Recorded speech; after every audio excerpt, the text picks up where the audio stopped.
Sometimes when you hear a song every day, sometimes a couple times a day, you get sick of it. Don't know that I'm going to get sick of that Small Town Strip Club Open. Threw on a record. Thanks to the Stratford boys for that one as always. And welcome to another week of The Sheet. And we got a big one coming up here for you, including the Commissioner of the Western Hockey League, Dan Neer, will stop by. Colby Cohen from Morning Cup of Hockey will stop by. It's all NHL topics from the weekend.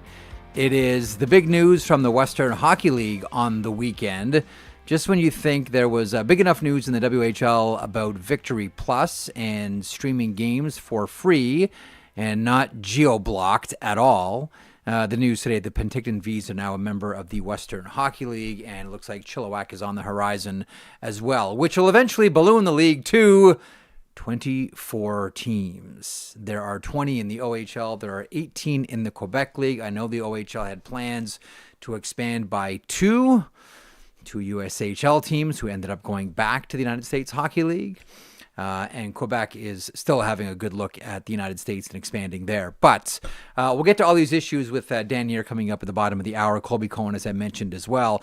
And someone who's returned from Nashville. Always interesting to see what happens and how someone looks when they return from their first trip to Music City. He is the one and only Zach Phillips, producer extraordinaire. You're actually looking better than I thought you would look. Like, honestly, I thought you would look like Johnny Lazarus sounded this morning on Morning Cup of Hockey. Now, he was in Vegas for Bachelor Weekend, so we give him a pass, a big one. I thought you'd look worse, I'll be honest with you, or do you have like even more makeup on than I do right now? No, I think the amount of water that I've drank, like since returning last night through this morning, would probably have helped me along with the recovery process to at least not look like full-blown death. But yeah, I mean, at least I look better than my body feels right now. Oh, okay. Have you worked out yet? Have you had a steam, anything yet? No, that's coming later today. Yeah. All right. You got to pay for it, son. You got to pay for it, son. All right. Coming up on the program today, we got a lot to get to, so let's get right to our daily outlines, powered by our friends at FanDuel, friends and partners, we should mention. Make every moment more with North America's #1 sports book. And that is, of course, our friends and partners at FanDuel. Lots to get to today. As I mentioned off the top of the program, and this is the lead story of the show today, the Western Hockey League is growing by 1 and soon to be 2. Dan Neer is the commissioner of the Western Hockey League. He will stop by coming up at the bottom of the hour. Also on the program today, we'll speak to Colby Cohen of Morning Cup of Hockey, former national champion, BU. You know how I know that? Because he will not let us forget it. Oh, I don't have my BU hat here. Oh, it's up. No, wait a minute. Yeah, it's over there. Okay, I'll get my nickel and dime BU hat and I'll put it on while Colby's aboard here in about 10 or 15 minutes time. Also coming up on the program today, opinion kind of split on the Tomas Hertl hit yesterday by Emil Lilleberg of the Tampa Bay Lightning. Tough weekend for the Bolts and tough night for Tomas Hertl. Great week lately for the Vegas Golden Knights. They've been on fire, especially Tomas Hertl. Every time he touches a puck, he's scoring 3 goals. It looked like a shoulder. We're awaiting an update. We'll see what's happening there. Carolina Hurricanes, meanwhile, blip on the radar against the Los Angeles Kings on Saturday, 7-2. Then they beat the Anaheim Ducks by a score of 5-2 on Sunday. And if you read my blog this morning, you'll know they're working on the at least the parameters of what it's going to look like. They're working towards a new deal with Taylor Hall, who's been exceptional for the Carolina Hurricanes. So is Jankowski. Maybe more on him coming up a little bit later on. LA Kings. How about that for a weekend? Drubbed 2 teams by identical scores, 7-2. LA Kings handing it to Carolina, handing it to Boston, 14 goals. They score. That is right. The nip and tuck, button down Los Angeles Kings. Oh, it's all 2-1 games. It's all 3-2 games. Oh, can they win a big 7-2 identical scores Saturday and Sunday? We'll talk about the Kings with Colby coming up here in a couple of moments as well. And let me start the program with this. I think about this often. Who in hockey, when they wake up on Monday morning, has the biggest smile? Who's the happiest person in hockey every Monday morning to kick off the week? You know who I think it is, Zach? You know, I think the happiest person in hockey this morning was Robert Thomas, Jim Montgomery, the St. Louis Blues. Jim Montgomery specifically. Yeah. Not only do the St. Louis Blues find themselves in a playoff position, but also they beat the Boston Bruins to get there. And the Boston Bruins have thrown in the towel on the season. Jim Montgomery smiles deeply. Now, coaches will always say the same thing. Oh, no, they're not petty. They're not, they don't wish any ill will to their previous teams. It's not true. No shot. It's really, really not true. You really want your previous team to do really poorly. Things right now could not be working out better for Jim Montgomery and the St. Louis Blues. And how about the weekend? You did mention Robert Thomas. What did you refer to it in our text this morning? Sheet bump? The sheet bump, yeah. Robert Thomas. I chalk it Probably up to could the get great, a better name than that, but I chalk it up to the great teeth. By the way, how about Dalibor Dvorsky making his debut? NHL debut for the St. Louis Blues yesterday. You know what I love about Dalibor Dvorsky? what's that? His nickname in Sudbury. One of the coolest hockey shooting nicknames I may have ever heard. You know what his nickname was in Sudbury? No, what? Mr. Shortside. He scored a ton of goals short side in Sudbury playing with the Wolves. Anyway, Dalibor Dvorsky making his debut yesterday for the St. Louis Blues. Want to get Colby Cohen's thoughts on a lot of things here, but before we get to Colby, just let me know when he's aboard. Do we have that Tomas Hertl hit queued up? I was watching this game last night, and look, man, Vegas is playing great. Hertl's been fantastic. It's some of the best hockey that we've seen Tomas Hertl play since he was young and healthy with the San Jose Sharks. I mean, he's just been on fire. It's multiple hat tricks. Every time he touches the puck, something good happens. And then in this play last night in the game against the Tampa Bay Lightning, now I'm curious what you think. I'll be really curious, although he already touched on it on Morning Cup of Hockey, so I kind of have an idea of where he's at on it. But I'll be curious to see what Colby thinks about this hit. I've got my own specific take on it. Let's show this hit yesterday. So this is Emil Lilleberg of the Tampa Bay Lightning. So here comes Hertl, gets a shot on Vasilevsky going from the rebound, and Lilleberg hurls him into the boards. Hertl gets up right away. You can see that he's favoring his right shoulder. It doesn't look good.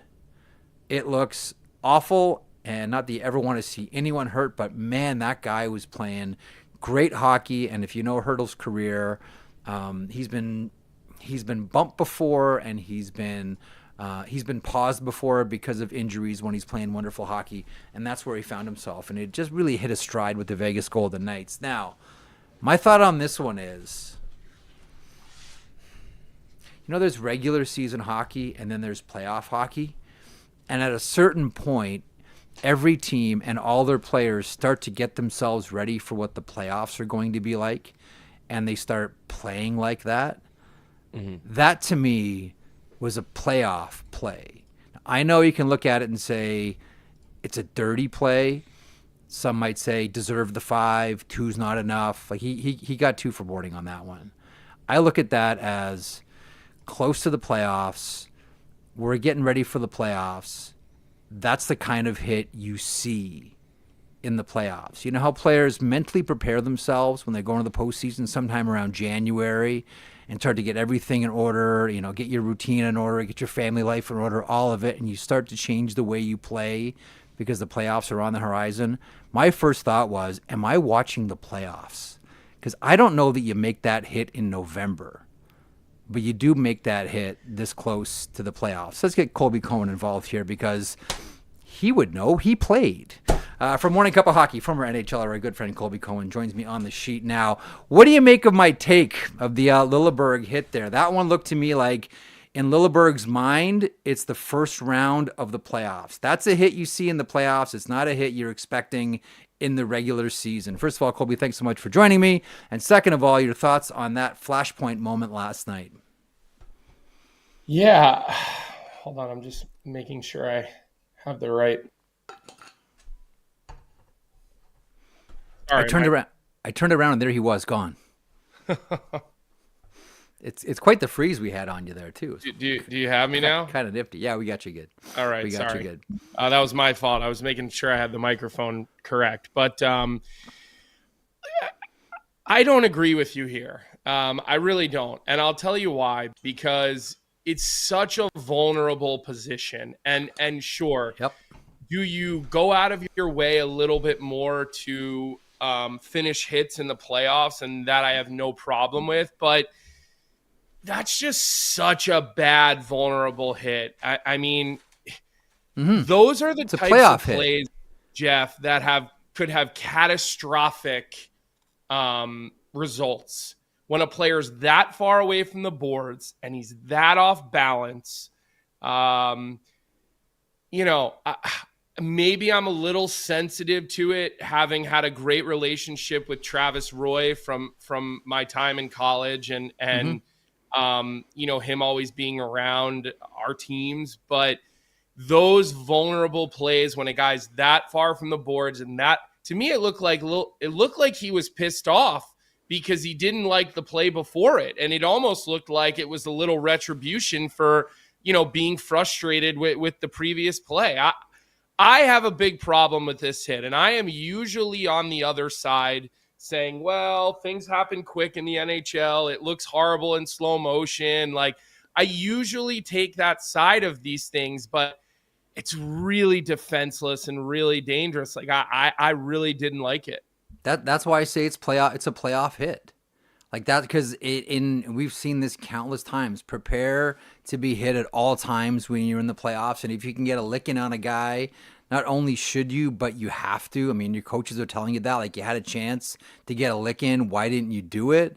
And if you can get a guy out of a series with a hit that only costs you 2 minutes, you kind of do it. Like, that's why, like, listen, I'm with you. Like, I think it's reckless. I think it's dangerous. If that hit was in October or November, I'd be saying, like, what are you doing? Like, it's a long season here. I just can't help but thinking, like, I wonder about this with a lot of guys in the NHL, at what point, because you can't just flip the switch. Well, I was hearing about, okay, it's playoffs, so you got to flip the switch, and now you got to play differently. I don't believe that guys do that. I think that you need like a ramp for it, and you start to change your game leading into the playoffs. And when I first saw it, first of all, I'm like, oh geez, I hope Hertl's all right. He's playing so well. And then my second thought is, in Tampa's mind, they're in the playoffs. And in Lilleberg's mind, he's in the playoffs right now. I'm sitting on the fence on this one because I'm kind of agreeing with you, but disagreeing with you at the same time. Yeah, and that's fair. And what you said is accurate. There's let's just say, the NHL is a pizza pie. There's only the smallest little sliver of the players that can just flip a switch. 99% of the league can't flip a switch, and 30 teams can't flip a switch. There are certain teams and there are certain people that can draw from past experience, I think, Jeff, that play the game and they can flip switches. But it's so rare. It's the smallest percent of these NHL players. And we are talking about the best in the world, even though fans like to throw the term around sucks when talking about certain players. But I don't know. Like, again, getting physical, finishing your hits, digging in more on faceoffs, the front of the net getting a little bit chippier, like all of these things, sure. Guys who don't finish hits, right? No flybys. I'm sure you hear that when it comes to watching your boy play. Like, the coaches are teaching him at a young age, no flybys. I say it to my junior players, but it's just like, you're so vulnerable and off balance and you're back. I just keep going back to where it was on the ice. Again, a toe pick or an inch more, maybe he loses his balance more and he's head first into the boards, and we're talking about a stretcher instead of a grab in the shoulder. So I'm again, you and I can usually find common ground, but I don't find it with you on this one. And I think that it to me, it was senseless is really the right word. And that's the one Bruce Cassidy used. Okay. So let's see if we can find some common ground on this one then.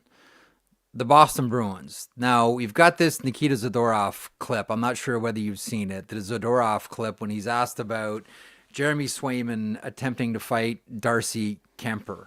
And, well, you guys, talked about the fight this morning, the almost fight between Swayman and Kuemper in that LA-Boston game. And it's a 3-2 game.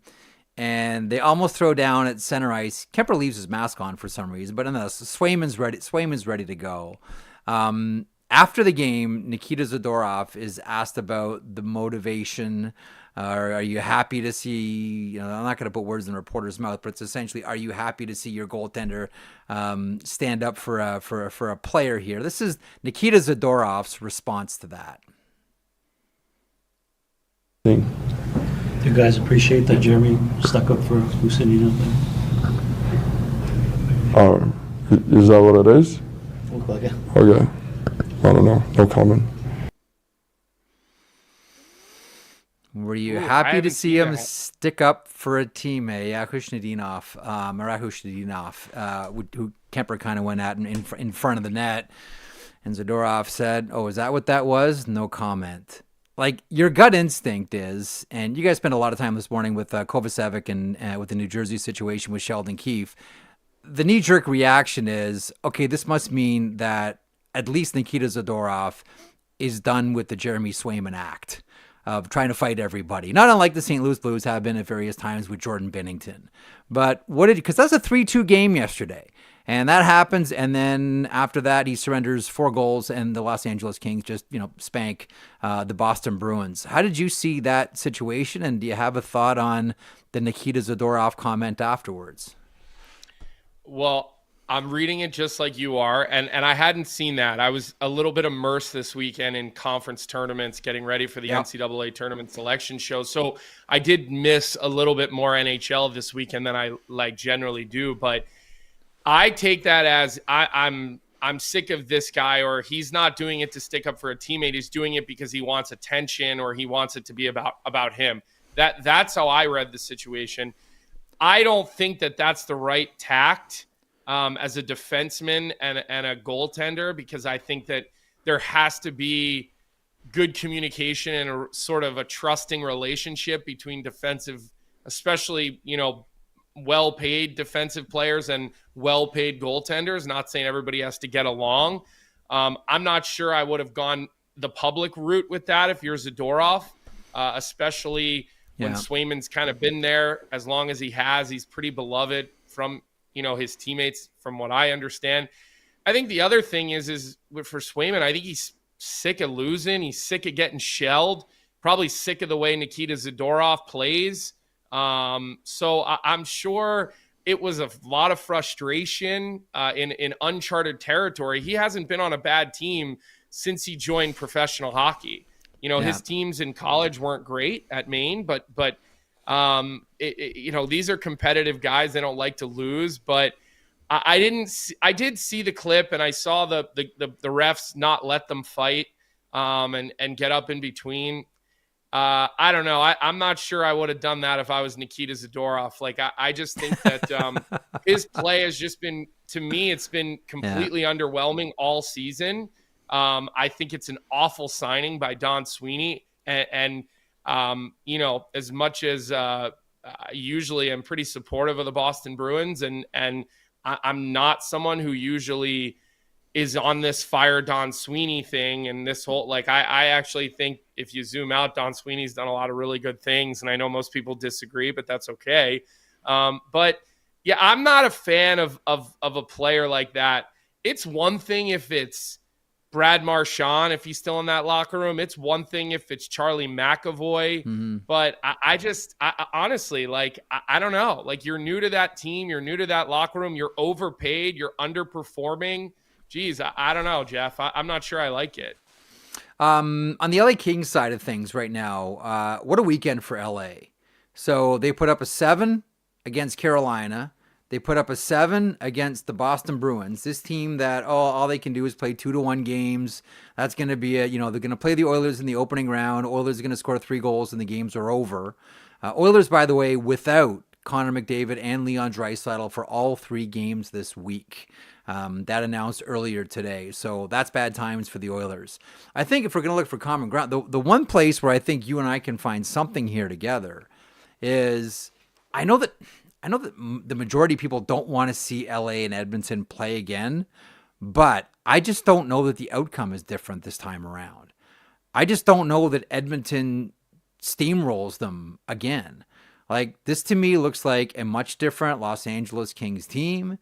And again, this looks to me like an Edmonton Oilers team that is playing stops and starts all season long. Like, there'll be like a month-long stretch like we saw in December where they're the best team in the NHL. And then there'll be stretches where we say to ourselves, how are these guys going to do anything in the playoffs? If the series started, of course, like McDavid and Leon out, so it's sort of biased the question, but if the series started now, I don't know that the Oilers roll them at all. I think it's LA's year. I do. We were started talking about that about a week or two ago on Morning Cup of Hockey, because we had Tyler come on, and obviously we always try to talk about Edmonton when he comes on. Look, I'll just say this really quick. We talked about flipping a switch.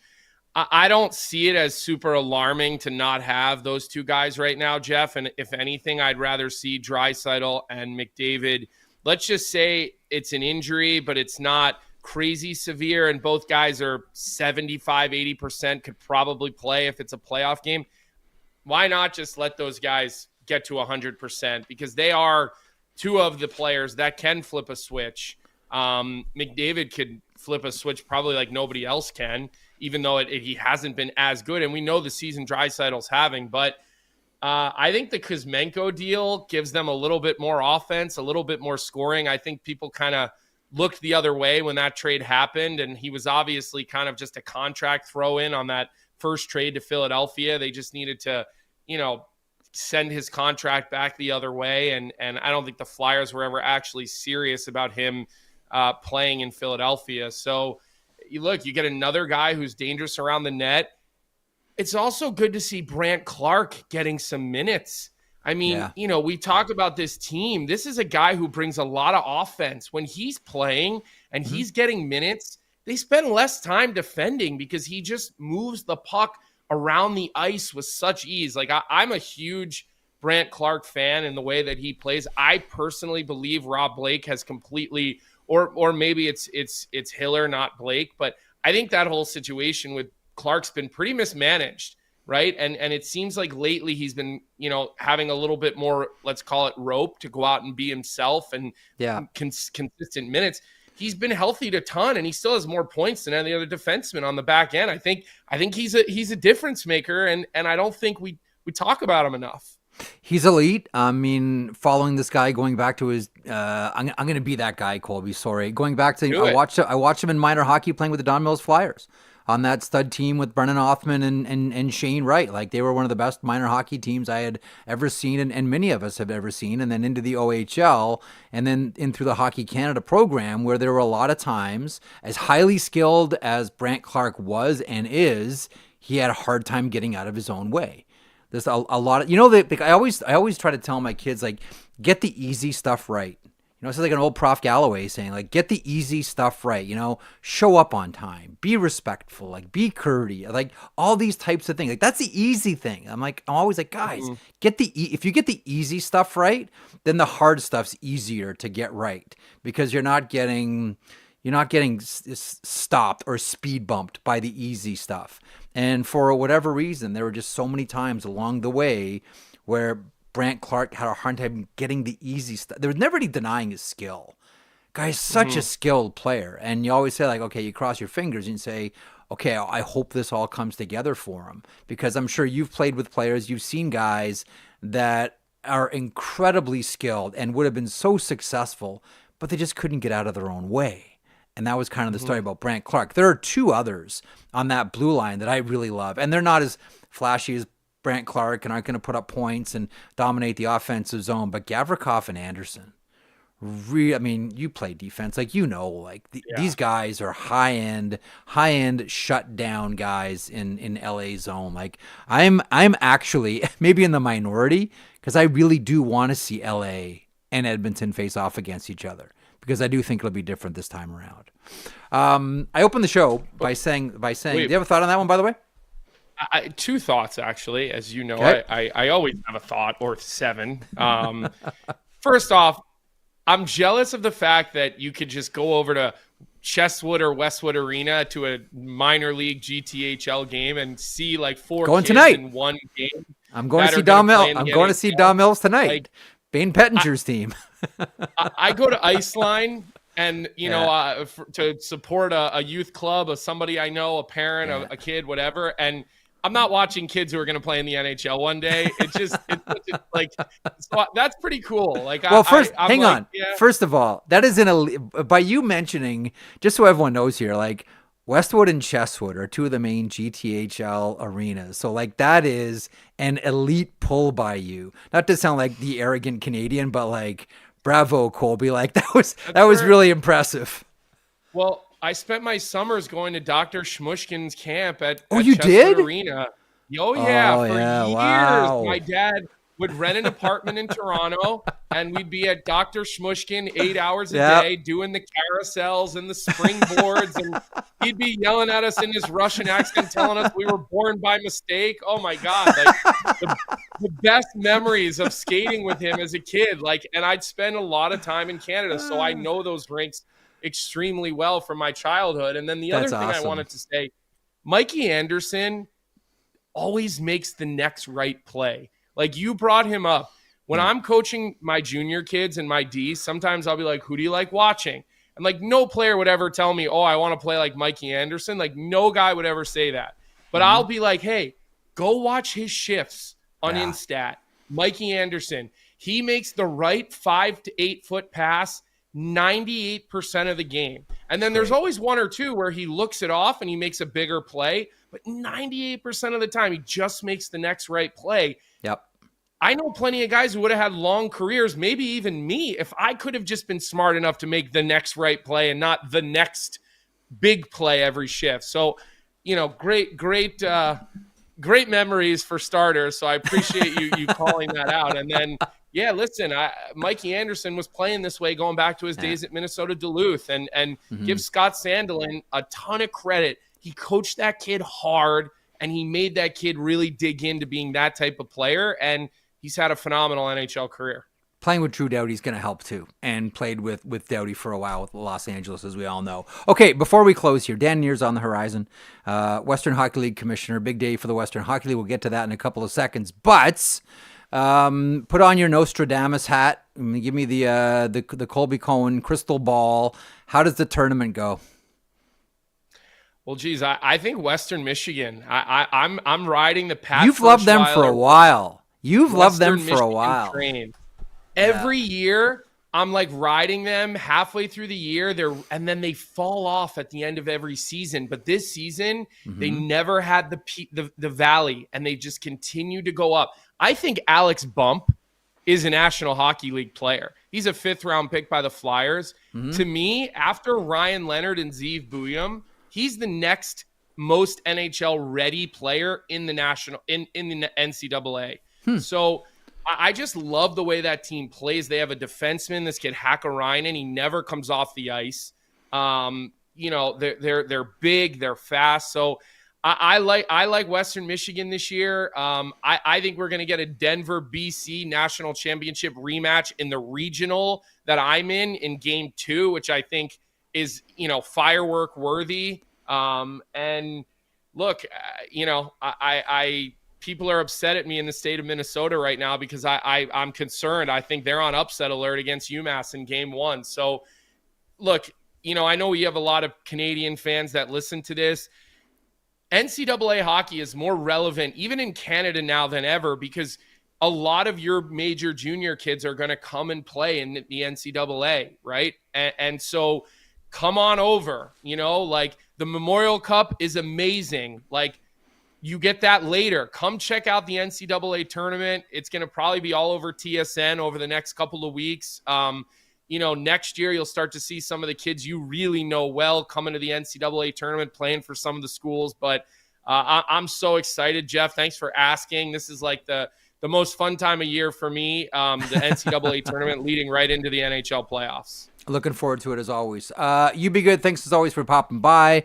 Continued success on Morning Cup of Hockey. And I thought about you guys right away on Saturday watching that St. Louis-Chicago game, and I know you mentioned this morning you might be steamed a little bit at Pat Maroon for doing it on TV and not on Morning Cup of Hockey. Come but on. a quick thought. I wrote about him in the blog this morning. Like, he's one of my favorite players to talk about. He's on your show every week. Quick thought on former London Knight greats for one season, Pat Maroon. He's salt of the earth. Like, that is the first phrase that comes up. He is just, he's as great. He's one of the greatest human beings there is in the locker room. Willing to do the selfless things out on the ice. I love the guy. He's going to be on at 9 a.m. tomorrow with us, so we will get him. But I am annoyed with him for not doing this on the show and doing it. I heard Panger convinced him to do it on TV. I'm like, Come on, man. What are we doing here? So we'll hear from him. So check us out tomorrow, 9 a.m. Pat will be with us right off the top. I can't wait, and I'll tell you, like I mentioned, briefly, he played with the London Knights for 1 year. There was a real sort of battery, and still is, between St. Louis and the OHL. Cam Jansen went up to Guelph, and there's a lot of St. Louis Blues-born players on that London Knights team. And I'll tell you, like, I don't know if you ever saw him play in the OHL. Again, he was only there for 1 year. Led the London Knights in. Hang on, I'm getting something weird in my ear. Getting an echo. Led the London Knights in scoring and with like 90 points, and was honestly, Colby, if you would have seen him then compared to now, because he completely changed his game. It was a 100% different. He always had the hands, and a lot of that probably came from roller hockey because he played a ton. But like, honestly, Colby, he was the guy that said, my game in junior will not translate to the NHL. I need to do something different. I need to evolve around the game. And that's what Pat Maroon, and that, to me, that's the lesson of Pat Maroon. And he turned into that guy who ended up playing with, played a season with Connor McDavid. He played with Ryan Getzlaf. He played up and down the lineup. But I'm telling you, man, if you watched him in London, Colby, you'd be like, who's this guy? He's incredible. I skated with him right after that because he's he comes to Philly. Yeah. And we all used to skate together in the summer, at Skate Zone. So I did get to see him even before his first full pro season. And you're right. He completely transformed. So I got to know him a little bit then. Not like I know him now, obviously. But again,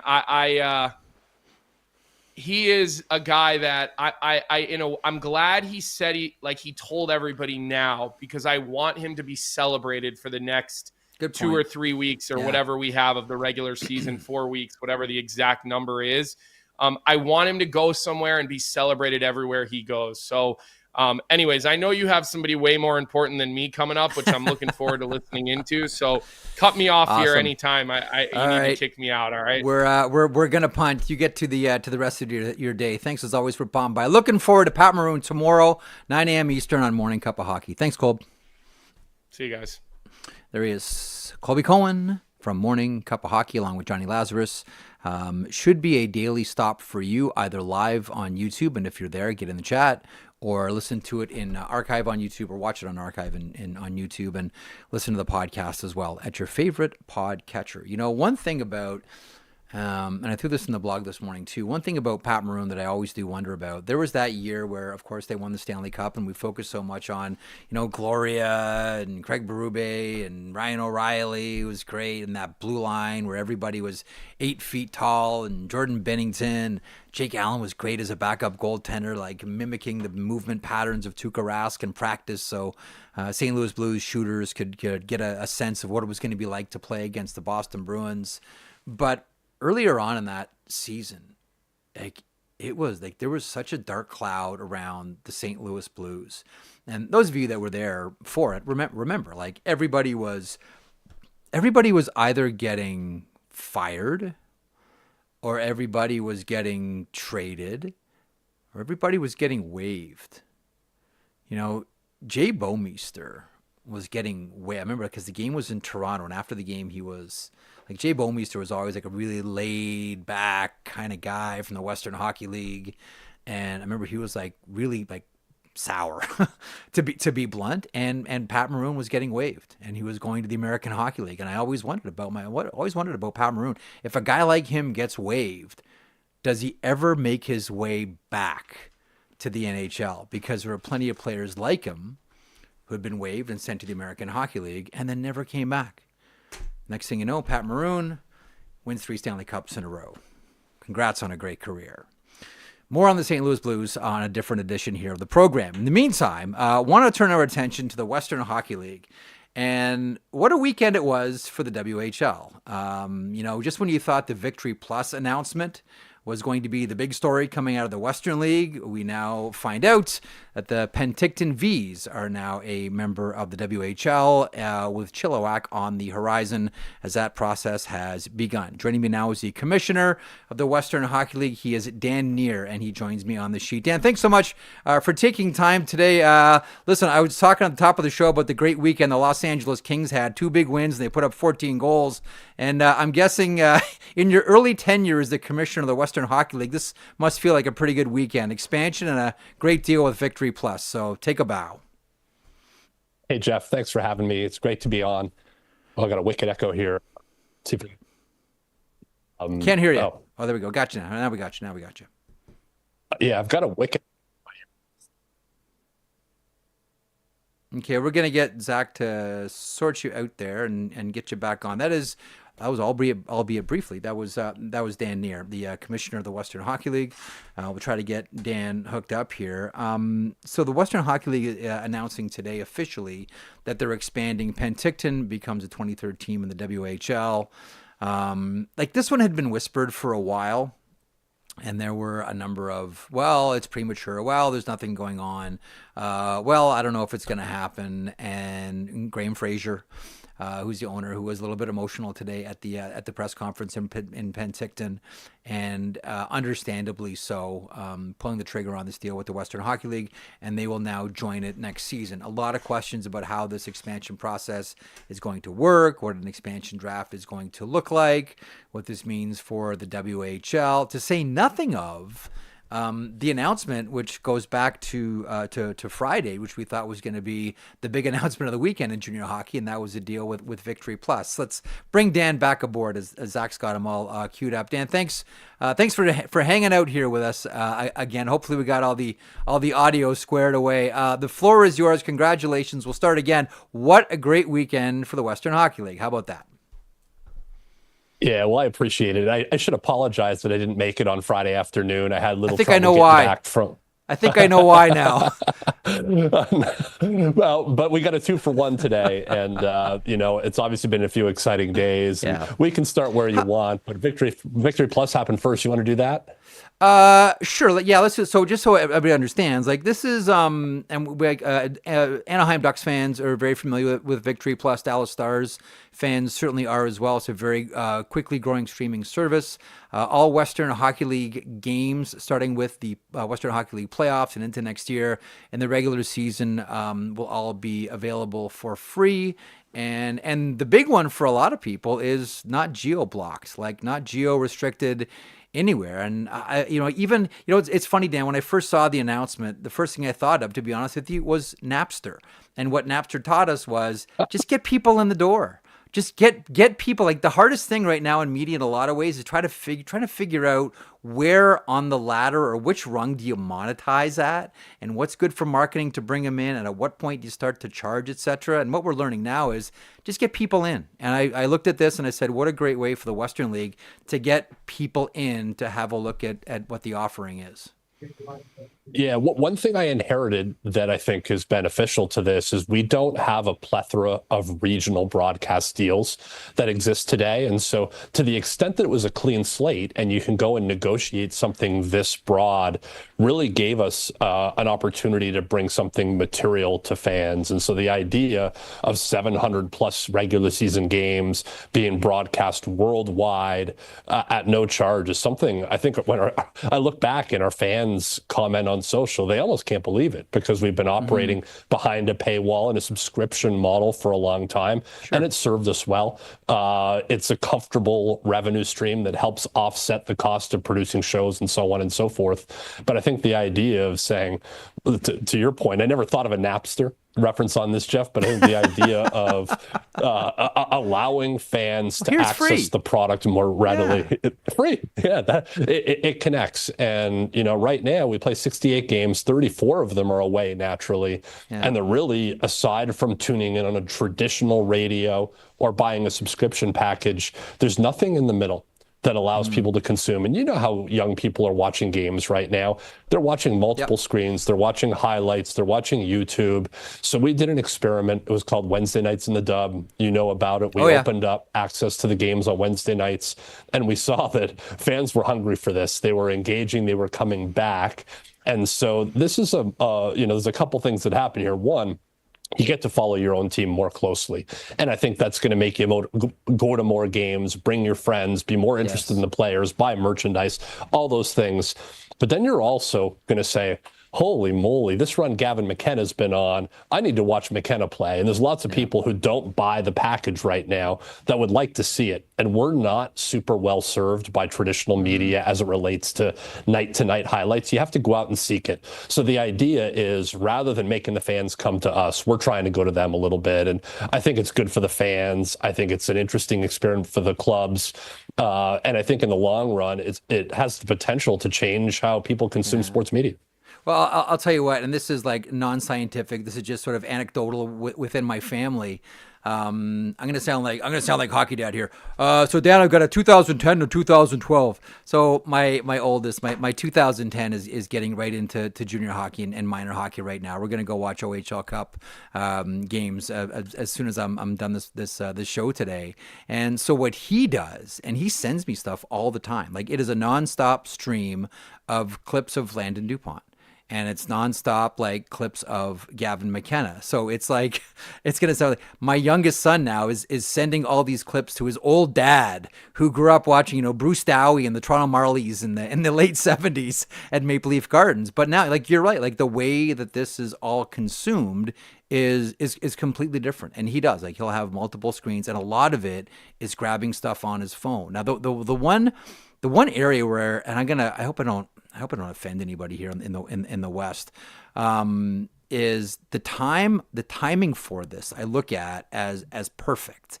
And here's why I'm sensitive to what I'm about to say. I don't want to insult anybody, because everyone's going to like, Gordie House from Flin Flon and Carey Price and Joe Sakic and Marek, you can shut up. Right now, there are more potential superstars in the Western Hockey League and from Western Canada, whether it's Bedard, and I mentioned Dupont, and I mentioned McKenna, and so many more coming right now.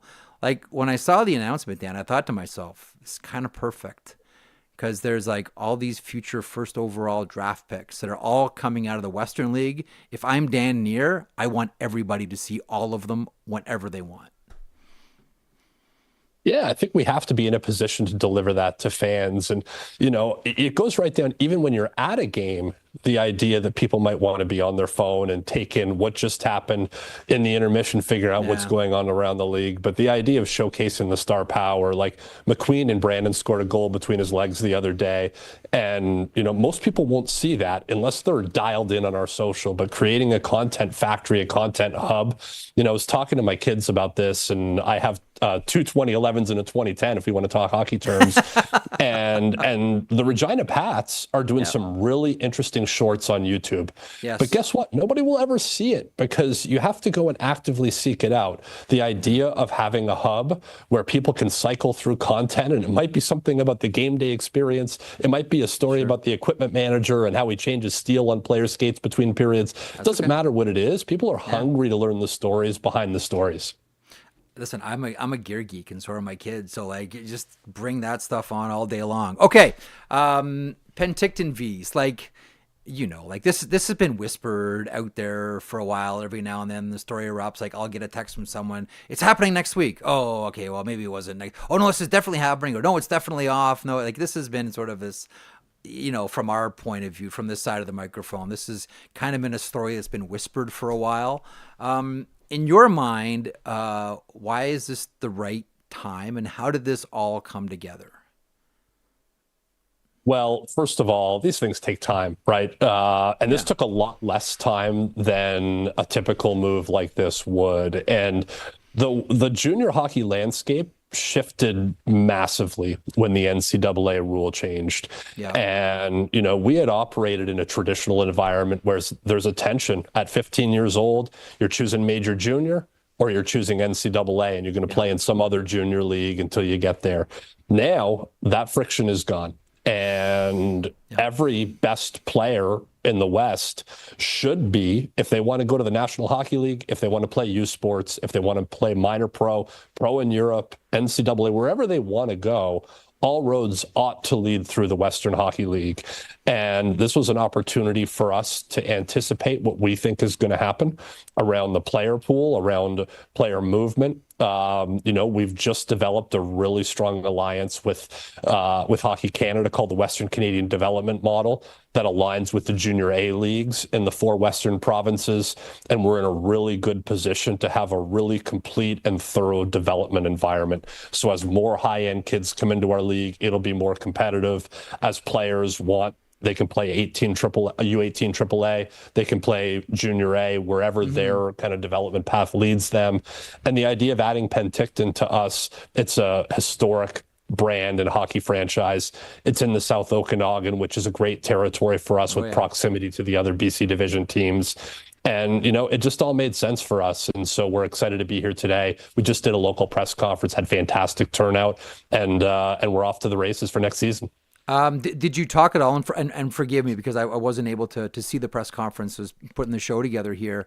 Did you talk about what things like the expansion draft will look like? Have all these things been sort of ironed out yet? Where are they picking? How many can they protect? I mean, if a kid's property of the Medicine Hat Tigers or Kelowna Rockets, yet he's playing for the Penticton Vs, who gets that player?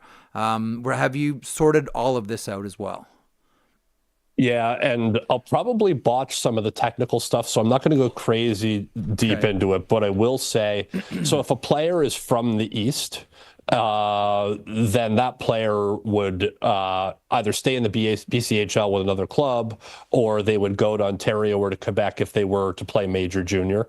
And so, and then players from the West, if they are unclaimed or undrafted by a WHL club, Penticton would have the right to list those players and presumably sign them to play next year. There would be some players on the team who have previously been drafted on the current V's team that would have previously been drafted by a WHL club. They'd be property of the WHL club, and Penticton would have the opportunity to make a transaction or negotiate those rights. And so we'll have an expansion draft in early May, I think May 7th. And then the V's will participate in our regular prospects draft, our US draft, and the CHL import draft. And I won't get into exactly where they'll pick. We'll do a story down the road. That was my next question.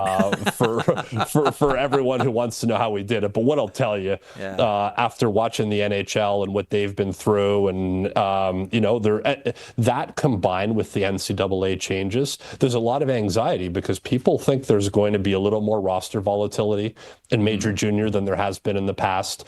The V's come from a background of being super dialed and connected with NCAA coaches and programs, as they've been in an elite junior A program for a long time. And so, we're doing our best to try and create a level of parity, but it's not our ambition that the V's take 5 years to be good. We want them to have a competitive franchise and to be able to come in and compete and have rivalries up and down the road in short order. So a couple of things come to mind here. So when I look at Penticton joining the league and the expansion draft, I'm assuming that essentially every team's going to lose a player.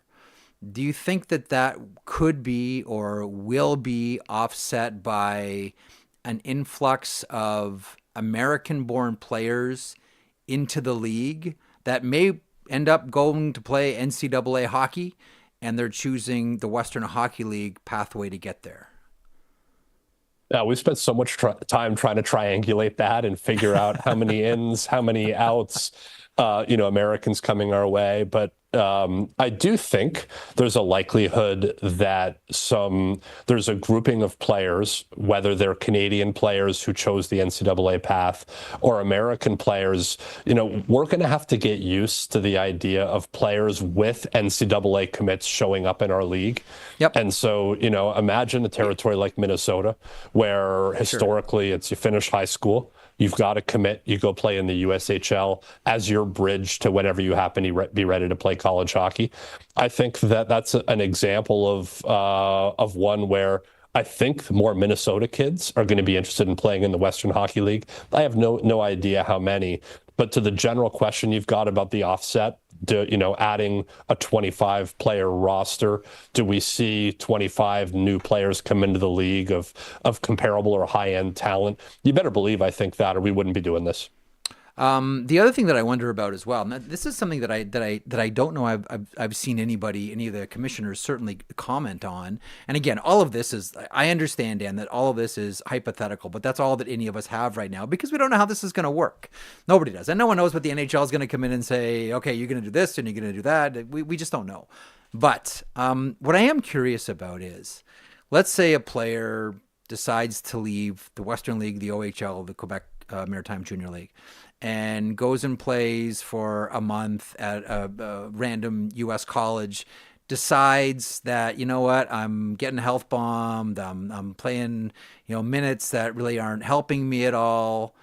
From your point of view as the commissioner of the Western Hockey League, if that player wanted to leave and go back, would it be open arms?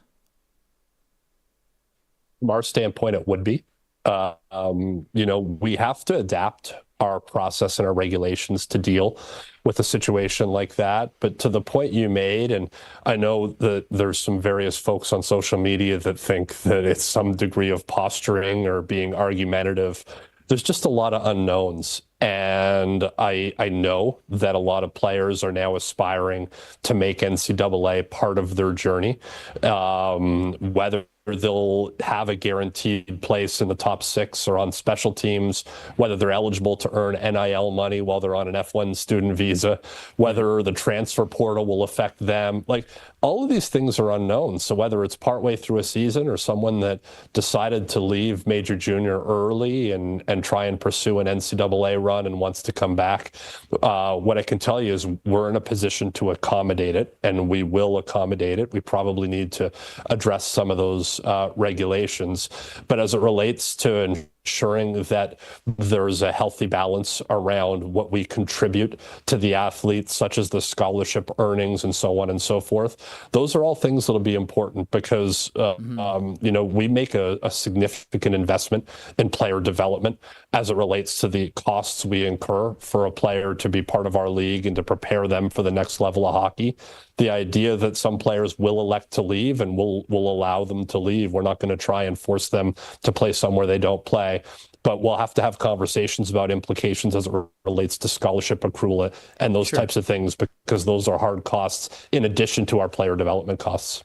That makes sense too. And the one thing that I wonder about as a sort of dovetail to that would be, if there are players that are now building into their development model X amount of time in Canadian junior hockey and then over to NCAA, would you look at perhaps, and this would probably have to be done at the CHL level now that I think about it, bumping up the number of overagers that you allow, or maybe expanding the import draft, maybe one more overager, maybe one more import allowed? Is that come under your nose, across your desk, about how do we offset this to keep the quality of the league high?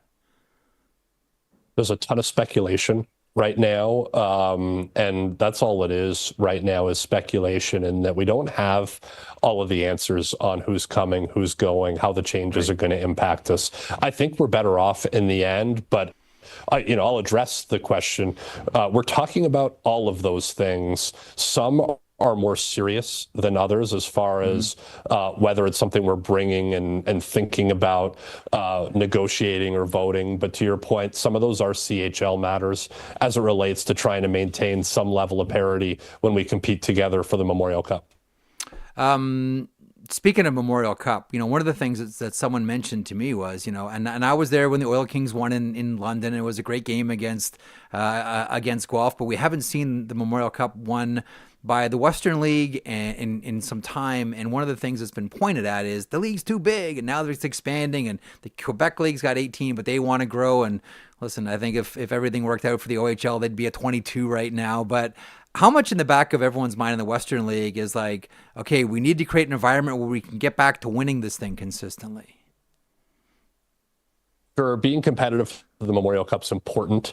I think that if we believed we were moving in isolation here and the other leagues would never consider growth, then that might have been a consideration. But we're not all moving at the same time. But I think the other commissioners have all said, like, we're looking at this new landscape, and there's a real opportunity for us to create space for more elite players. And so I don't think of it as something that's a tremendous risk for us. We think that our league, one of the reasons we haven't won is because we're so darn competitive with one another. We put ourselves in difficult travel positions. We put some difficult travel positions on one another during early rounds of the playoffs. We have a lot more miles to cover than some of these other guys. There's some other factors that I think have nothing to do with the player pool. We had 4 players drafted in the NHL draft in the top 10 last year, and we intend to keep a trajectory similar to that over the next little while. I know you're busy. Let me finish up with this one. It's a hot button issue in all the leagues, and that is the future of fighting. And the Terrell Goldsmith fight, most recently, I'll just be blunt, was horrifying.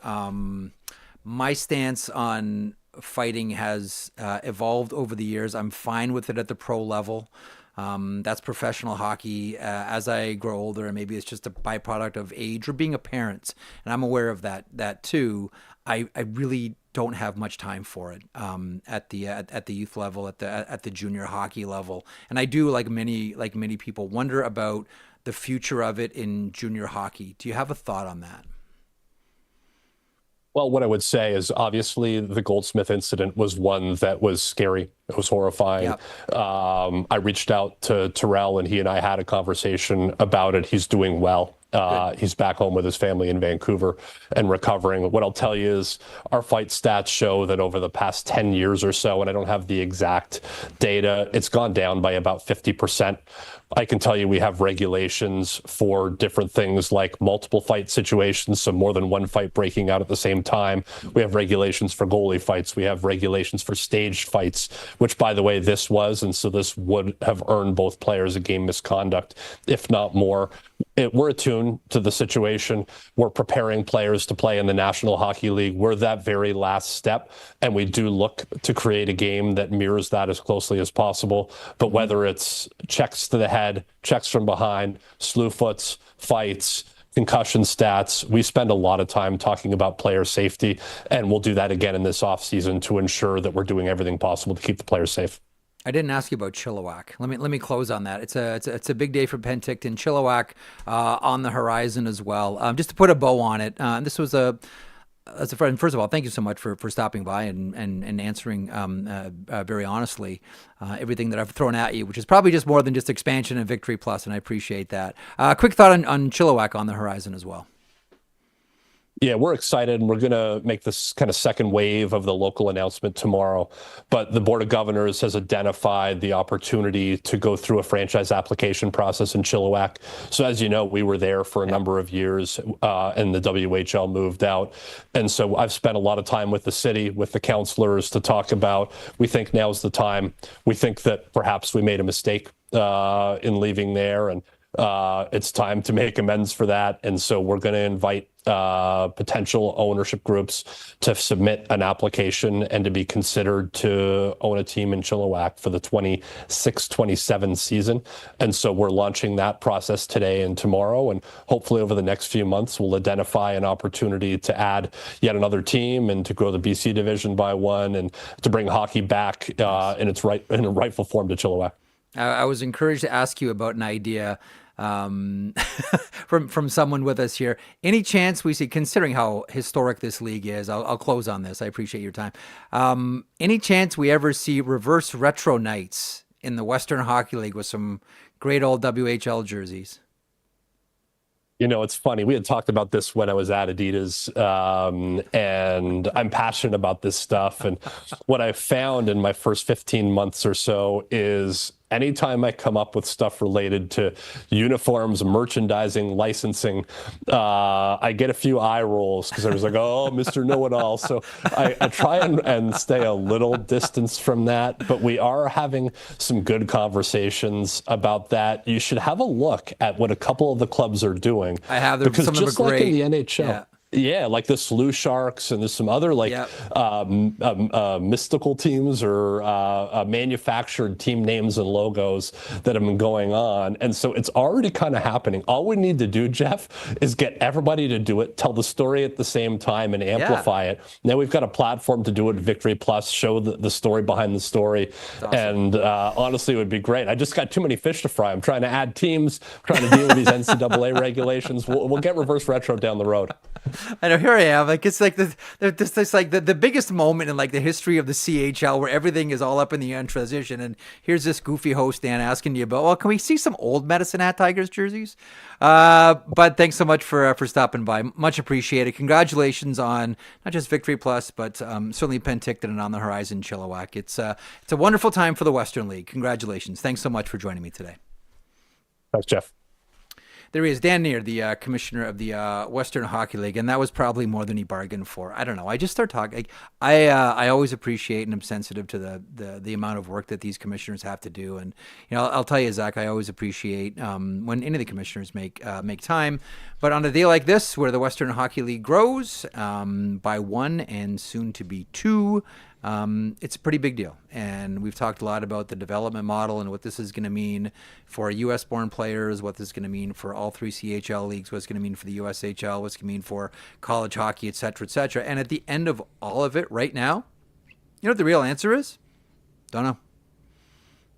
Yeah. I don't know where any of this is going. One thing that I do wonder about, someone had mentioned to me, I wonder how many kids right now already have a commitment to college. They're playing in the CHL, but haven't told their team.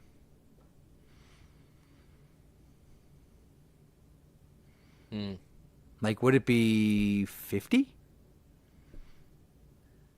70? 100 across the CHL? I don't know. I don't know what that number is. But someone mentioned that to me today, and it's really got me thinking. How many are already out there, and they just don't feel comfortable saying it in front of their teammate right before the playoffs specifically. Yeah.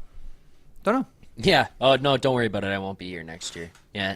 I saw it was, they were talking about on game notes, right? I think it was, excuse me, Merles was bringing up, he was trying to pitch Gavin McKenna to go to RPI because you're looking at the points and the production that he's had. It's one of the conversations that we have a lot at, and I think Grinnell had thrown out like Michigan. Where would he come from there? Colby, by the way, in the chat says, I think 50 is about the right number. So, okay. I don't know if that means anything to you there, but it's interesting because it's also one of the things. Does he think 50 in the Western League or 50 all across the CHL? That's a good question. I don't know. Again, I don't know. Yeah. But we talk about, right, like, okay, now you're too good for the Major Junior, but you can't go to the AHL, so now you stay in Major Junior and you put up 140 points. Aha. Okay. Did you get better? Okay, let me ask you this. Is there a potential loophole here? Here's a loophole that I'm wondering about. If you're a 19-year-old pick a team. Pick any team in the CHL. Valdor, Sudbury, Brandon. And you make the decision to go play Michigan. And you're a draft pick of an NHL team. And after a month or 2 months, you sign with the NHL team. So you're not eligible to play Division I anymore. Can they send you to the American League, or do you have to go back to your junior team? Is that a loophole to get a 19-year-old into the American League? I don't know. That's what I was saying. Like, how much are we just sort of waiting here for the NHL to weigh in on what the whole relationship is going to be? Otherwise, there's a potential loophole right there.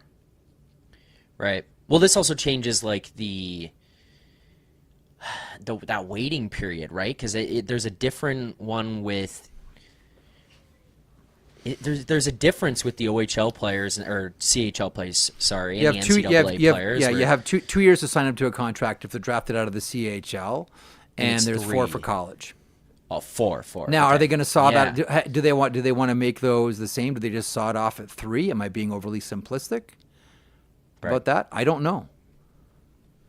But there's there's all these leagues. They all have a million things going on at the same time, and now all of a sudden, the analogy I like to use, and I'll use in this one as well. Now, all of a sudden, you've dropped a Rubik's Cube into the game, but a Rubik's Cube that fights back as you're trying to do the Rubik's Cube. Or it's like playing a card game, and every couple of hands, someone inserts a whole new deck of cards. That's what it feels like. Because trust me, I've spent a lot of time just thinking about this, let alone having a hand on the wheel in it. And that's what it feels like to me. This is like, we have our own stuff with our own leagues that we're sorting out. And now we have to solve this Rubik's Cube. And oh yeah, the Rubik's Cube is fighting back. That's what it feels like. That's what it must feel like. Yeah. Colby says, by the way, I think it's about 50 to 75 across the CHL. And then this is in the chat. From talking to coaches about who's committed, it probably adds up to 50. So... little insight into that. But yeah, I don't know. Like, each one of these things is also so interesting too, right? Because there's also the aspect of like, I had buddies who played in the OHL, and then they get the packages to go to school in Canada. But then they had offers to maybe go to NCAA before they decided to go to the to the OHL, and then now that changes. You go to Canadian university after. What does it mean for Canadian university? Like, just kind of the trickle down effect on all these little things is something that when the discussion first happened about how this is going to go, I was like, I'm going to leave this to people smarter than me, because it's kind of like wondering like what's out there in space. And then you start thinking about black holes and if there's other universes on the other side of those things. And it's like, maybe this one is just like someone else who's smarter than me figure it out and then tell me what you found out. So there is, and by the way, I want to get, did Billy Willie Styles call me Grandpa or something like that in the chat today? Yeah, Gramps? He did. That's awesome. Yeah, okay, yeah, Gramps. So let me throw one more thing at you. I don't know that I've ever mentioned this story on. I'm not going to say the name, but you might be able to guess who it is. I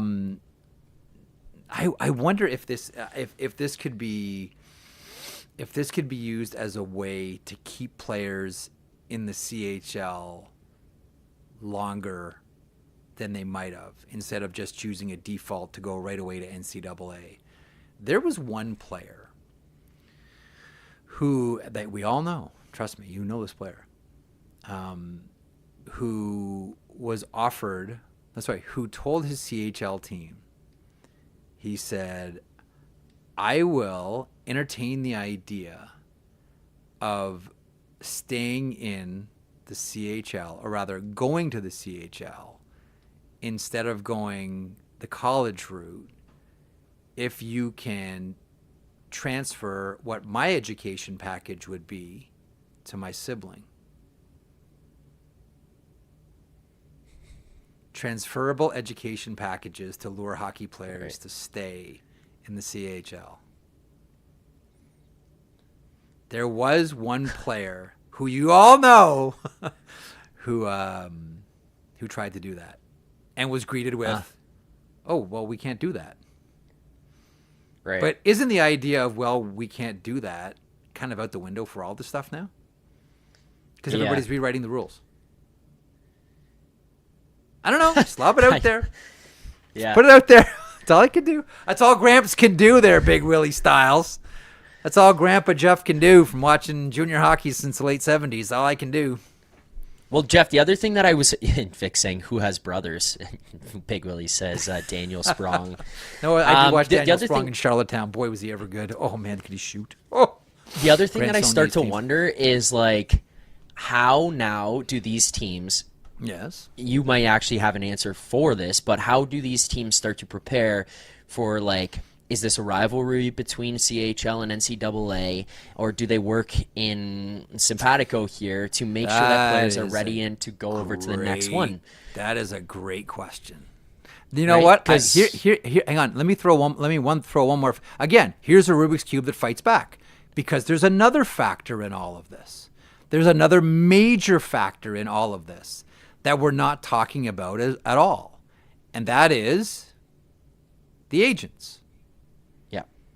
And their relationships with various U.S. colleges. Like, if you'll notice, like if you follow the agency game, you'll see like there are certain agents that kind of direct their players to very specific colleges and have done so for a long time. That's another factor in all of this one too that you need to weigh in. Like, the cascading effect of all this is going to be fascinating, and I think Dan Neer, said it best. Like, we have to be, as a league, prepared for this inevitability that there are going to be some surprises along the way. Yeah. What happens when Brampton's out of the playoffs and everyone goes, okay, Porter Martone, what are you going to do? Saginaw's out of the playoffs and everyone goes, okay, Michael Misa, over to you. It can happen. Yeah. What are you going to do? Well, like Penticton, they're a great breeding ground to send players to the NCAA. Always Do have they been. shut off their phones now? No. No. Right, but No, that's nobody, what I mean, no, right? You know what nobody I mean? will. Like, No, nobody will. The NCAA is still going to call, ask about those players. Do they work, and do they allow that to be the case? Hey, we can get these unreal players to come here right now. We can draft guys, bring guys through. Can we send them on to NCAA after? Maybe you're not ready for the NCAA in the first year, two. You play your high school years in the dub. You play them in wherever it may be. And then you go on when you're university ready. This is going to be fascinating to watch. And the one thing that I'm the most interested about, just big picture, like, we're going to find out some of those things that you're talking about with specific rules, right? Like, you bring up the drafting and the eligibility. I'm really interested, big picture, how the two leagues, do they work together, or is this like rivalry? CHL hates the NCAA and doesn't want players to go there, and the NCAA I don't think. No, tries to grab players not the other way. No, you know what? There's definitely a thaw there. Like, I think that there's an understanding, and listen, you heard it from Dan here. I think if you talk to Dan McKenzie, president of the CHL, he'll tell you the same thing. This is just like the new reality. Like, you can scream all you want about it. It doesn't matter, right? All you can do is get a new bathing suit and learn to swim in this new pond, because what it is. You don't have to like it, but the model's completely changed. The model's completely different, and we'll see. And we'll see where it goes. That's what I was saying to Dan. Like, it's the most important time in the history of the CHL, and here I am asking him dumb questions about retro jerseys, which I think is a cool idea. Yeah. By the way, but he's got big things to do right now. But that's okay. All right. So what happened? Why did you get called Gramps? Was there one thing specific that I mentioned that I got called Grandpa Simpson for? No? No, you just said, good question, Gramps. That was mine too. I'm like, there's some suggestion here in the chat of like whether there's a fine or a suspension or something coming, but we need a kangaroo court. Who's going to do kangaroo court for us? It's got to be someone in the chat. J-Rock, maybe. Yeah, someone is hanging on to the end. Maybe Vacation Vic's in the chat. Colby's in the chat. Who's still around? Yeah.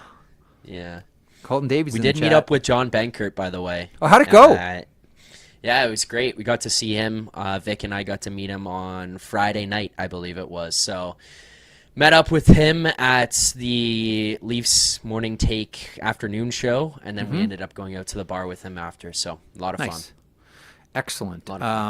Did you have the alligator arms, or did you actually reach into your wallet and paid for your? Do you have one of those onion wallets that I've heard about? That you have an onion wallet? No, I don't. You know what an onion wallet is, right? No. Every time you open it, you start crying. No, I thought you were talking about like some like mobile app or something that I just wasn't aware of, and I'm like, all right, I'm not gonna ask. Oh no, I didn't download the onion wallet. No, it's like just open it up and you start crying. No. Really quick before I move on, I do want to ask you about Nashville. Give me don't give me the jug of orange juice. Give me the concentrate. That's a dated reference too. Give me the concentrate. How was the weekend in Nashville? Who wore the lampshade? Who was the most fun? Who just lives to regret it now?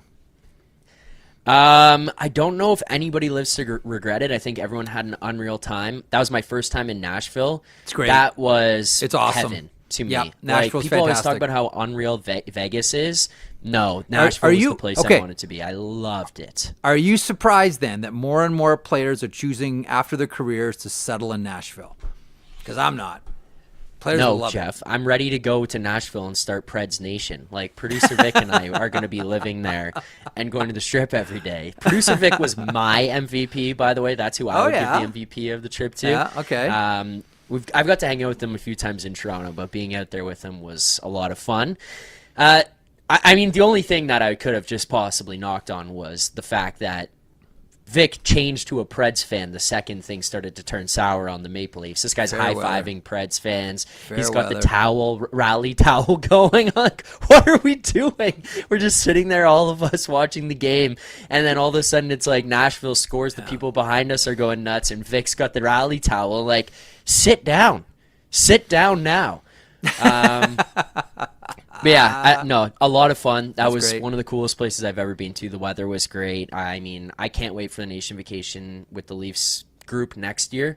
There was a lot of people who said that they were jealous that they didn't go and all that kind of stuff. And people who were there said they loved it and they're going to tell people to come. So nice. I hope more people come. I mean, it was awesome to meet up with John from the chat there as well. So if other people want to come out and visit and say hi next time, that's awesome too. I love meeting up with people. I love it. All right, 4 games on the board around the NHL this evening. Let's wrap this thing up here today. Thanks to everybody who's still sticking around, especially in the chat. Thanks, crew. FanDuel, proud to connect fans to the major sports moments that matter to them. Roster updates you can find on our daily Faceoff Fantasy Twitter feed. We got 4 games. We got the Vancouver Canucks and the New Jersey Devils.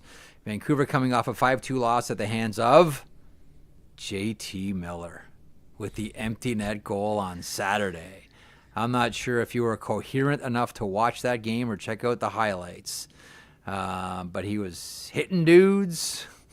Took a good little swipe at Quinn Hughes behind the net as well after a whistle. 5-2 is the final score. Elias Pettersson, Nils Höglander, questionable. Pettersson leaving on a draw. Speculation about Thatcher Demko being in there tonight for Vancouver. Jacob Markstrom will start for the New Jersey Devils. Wanted to park some time to talk about Jonathan Kovacevic and the head coach of the New Jersey Devils, Sheldon Keefe. There you go. Thank you. First day with the new brain. Let's park that for tomorrow. Let's park that one for tomorrow. Because I got a couple of things I want to mention about that one. Columbus Blue Jackets and New York Islanders. Can the Islanders really do this? Can the Islanders really do this and get a tattoo on John Lazarus? Sean Monahan, Eric Goodbranson, they're back like a vertebrae. Here we go. Help your boy Johnny. I just want Columbus to be in, as we all know. I think we all want Columbus to be in some way, shape, or form. So Columbus and the Islanders face off at UBS this evening. It is Minnesota and Dallas at the American Airlines Arena. Gustafsson versus Ottinger. Just me, or has Dallas just kind of been meh since the trade? The Mikko Rantanen curse. Can he only play on Colorado? Can he only play on this team? Every single time I look and see the score, who they're playing, their record in the last 10, it's like, ooh, this guy is just going to take a beating online. Hey, by the way, quick note. Yeah. The best part about the Islanders' playoff push is not Laz's potential tattoo. It's not the Islanders actually potentially making the playoffs. It's Colby's Twitter account. Every single time they get a point. Just abusing him. It's my favorite thing. Oh, I know. It's good. The protruding nail gets hammered down. Johnny, you stick your head up above the crowd like that, someone's going to throw a stone. Oh, get a tattoo. Oh, yeah. Is that right? Yeah. That's from someone who's heavily inked up.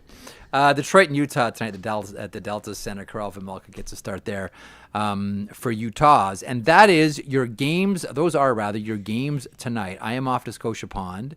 As Colby Cohen was mentioning earlier, I get a chance to watch all these high-end guys. OHL Cup. And, did you ever play in the OHL Cup? No, I didn't. You had buddies that have played in the OHL Cup, right? Yep. Robert Thomas won the OHL Cup. With YSE? Yeah. Oh, really, eh? My buddy Carter Robertson and the Robertson family I know very well. They won it with YSC as well. Beat the Marlies. Did we talk about YSC enough on the program last week? Or I got a Morgan note, Frost, by the way. Quentin Byfield. I got a note about like here's a sheet drinking game. Maybe we could talk. Oh, we got to explain do that one one day. tomorrow. Yeah. Yeah. Oh, there you go. You'd have to drink if you were following along with the sheet. Did they finish all the topics they had? Nope. Did they talk about YSC? Did they go overtime? Yeah.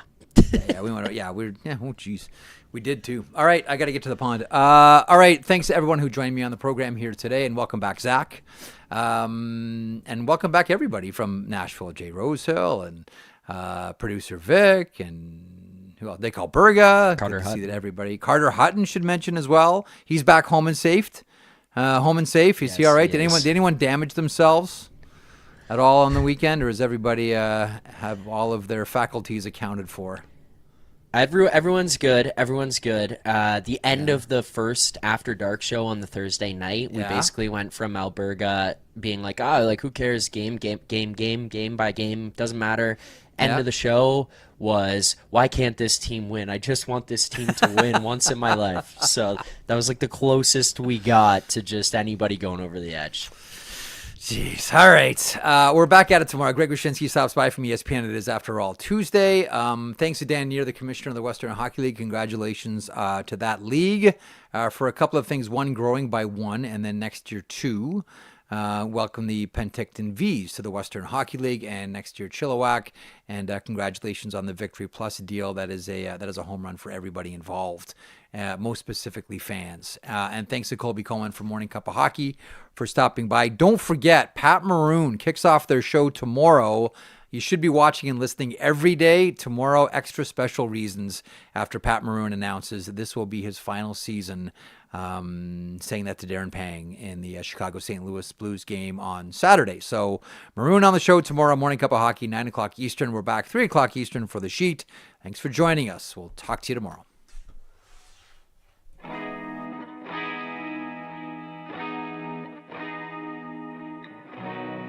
If you enjoyed that video, and we certainly hope that you do, please hit the subscribe button right there here at Daily Faceoff. I will put this lineup up against any hockey lineup anywhere. It all gets underway at 9 o'clock Eastern with Morning Cup of Hockey. That is Johnny Lazarus. That is Colby Cohen. Then at noon, it's DFO Live. And then 3 o'clock Eastern, The Sheet. Get caught up on everything